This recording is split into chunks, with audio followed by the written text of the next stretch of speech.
Okay, and we are back. Um, so I was messing with the BeagleBone Black again. I got a USB dongle attached.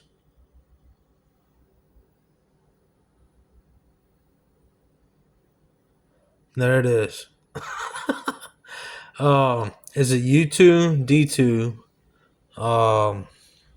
USB to UART dongle. There's my power supply. 12 volt from the wall wart power adapter. There's a Dynamixel servo, and there's a BeagleBone Black with the case I found. The fella that produced it, Applied SBC, I don't even know if he's still in business, but he made this cool metal case out of aluminum, and I thought, wow, man, this is nifty. So I purchased it. It was like $40 or something, or $80, something like that. Anyway, it fits the form factor, and it makes things dissipate.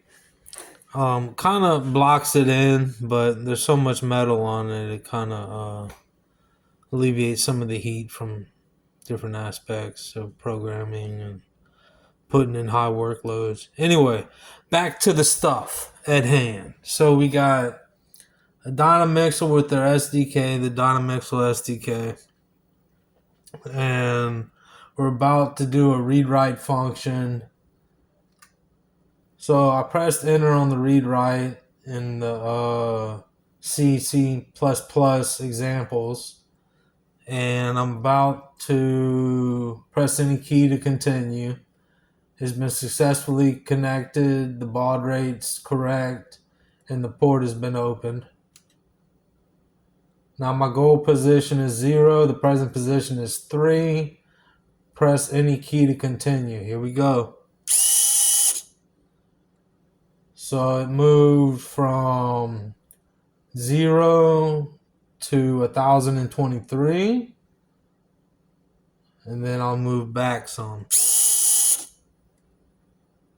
And that's over the USB to UART connection.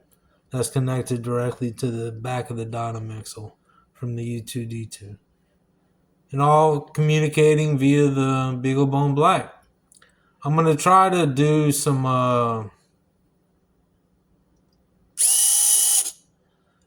extra builds for the other machines that BeagleBoard.org has produced, like the BBAI64. I don't know, some other boards. I'll see how far I get. I'll probably have to do some breadboard prototyping to do a UART to USB, or maybe just a UART communication to one of the header pins. We shall see. Till then. Until then. Okay, bye for now.